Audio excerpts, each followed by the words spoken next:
It would be a identity కావాలని ముఖ్యమంత్రి గారు ఆ రోజు ఆలోచన చేసి మరి వారిచ్చిన హైకోర్టుకు సంబంధించి న్యాయాధీశులు ఇచ్చిన కమిటీ రిపోర్ట్ మేరకు ఒక గొప్ప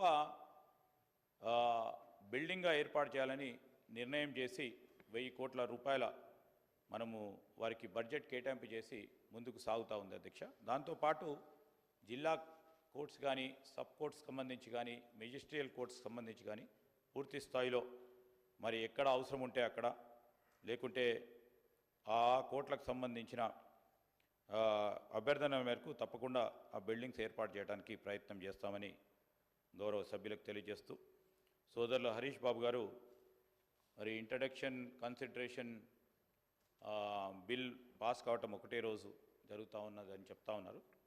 మీరు చెప్పింది ఎప్పుడైనా అత్యవసర పరిస్థితుల్లో సభా సమయం తక్కువ ఉన్నప్పుడు మరి ఆ బిల్లుని పాస్ చేస్తున్న సందర్భంలో చాలా సీరియస్గా లేని బిల్స్ను సంబంధించి మరి మీ ద్వారా ప్రభుత్వ పరంగా మిమ్మల్ని కోరుతాం అధ్యక్ష, రూల్స్ సస్పెండ్ చేసి తర్వాత ఇమీడియట్గా కూడా ఇంట్రడక్షన్ చేయడానికి కన్సిడరేషన్లో తీసుకురావడానికి మిమ్మల్ని కోరి మీ అనుమతితోనే ఈరోజు మేము చేపట్టడం జరుగుతుంది. మీరు చెప్పిన అంశం యువ శాసనసభ్యుడి కనుక మరి తప్పకుండా చదువుకోవడానికి సమయం కావాలని అంటూ ఉన్నారు.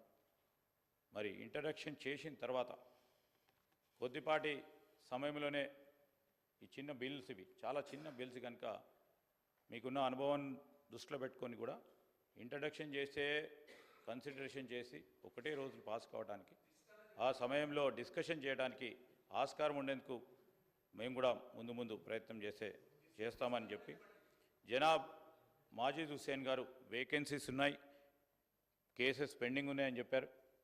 కేసెస్ పెండింగ్ ఉన్న విషయంలో మొత్తం ఈ రాష్ట్రంలో జూనియర్ సివిల్ జడ్జికి సంబంధించి సీనియర్ సివిల్ జడ్జికి సంబంధించి జిల్లా కోర్టుకు సంబంధించి 8,91,598 కేసులు పెండింగ్లో ఉన్నాయి.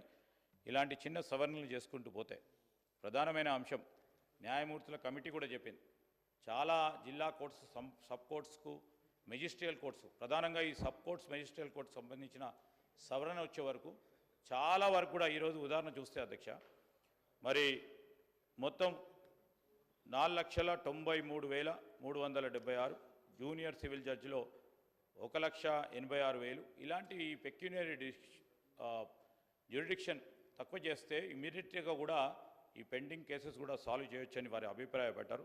వారి అభిప్రాయం మేరకు ఈరోజు కూడా మేము సవరణలు తీసుకొచ్చి మరి సత్వర న్యాయం చేయడానికి ఒక ప్రయత్న భాగంలోనే ముందుకెళ్తా ఉన్నాం. గౌరవనీయులు సాంబశివరావు గారు అనేక విషయాలు చెప్పారు. మేము వారిని కోరుతా ఉన్నాం, వారి అడుగుల్లో మేము నడవటానికి రాలేదు.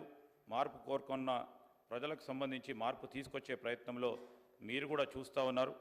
పోలీస్ వ్యవస్థలో ఒక మానవతా దృక్పథంతో ఈరోజు ప్రతి ఒక్కరికి న్యాయం చేసే ప్రయత్నం చేసే భాగంలోనే ముందుకు నడుస్తాం.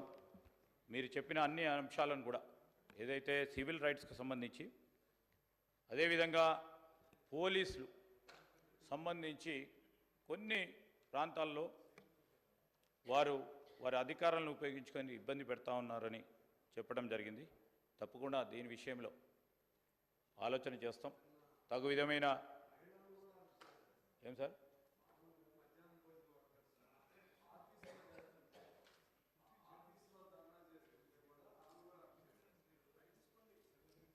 డెఫినెట్లీ ఎగ్జామిన్ చేస్తాం సార్, డెఫినెట్లీ అది ఎగ్జామిన్ చేస్తాం. ముందు మరి ఈరోజు న్యాయపరంగా పోరాటం చేసే వారిని ఎక్కడికి కూడా ఇబ్బంది పడకుండా, ఎందుకంటే మేము కూడా 10 సంవత్సరాలు ఏదైనా ధర్నా చేద్దాం లేకుంటే మేము ప్రభుత్వ పరంగా ఉన్న పాలసీ విధానాలపై ప్రజల తరఫున గొంతు విప్పుదాం అంటే రాత్రి అరెస్ట్ చేసేవారు అధ్యక్ష. ఆ విధమైన సంఘటనలు ఇంకా జరగాలని కోరుకోలేం. కానీ స్పష్టంగా అరాచకం క్రియేట్ చేద్దామంటే తప్పకుండా చట్టపరంగా చర్యలు తీసుకోవాలి. అరాచకం క్రియేట్ చేసే వారిపై అరాచకంగా ప్రవర్తించే వారిపైన ఏం చేయమంటారు సార్? ఈరోజు భావస్వేచ్ఛ గురించి మాట్లాడారు. భావస్వేచ్ఛ ఇచ్చే ప్రయత్నంలో ఎక్కడ కూడా వెనుకబడం. అరాచకం క్రియేట్ చేస్తామంటే ఎట్లా అధ్యక్ష? లా అండ్ ఆర్డర్ ఉంటుందా?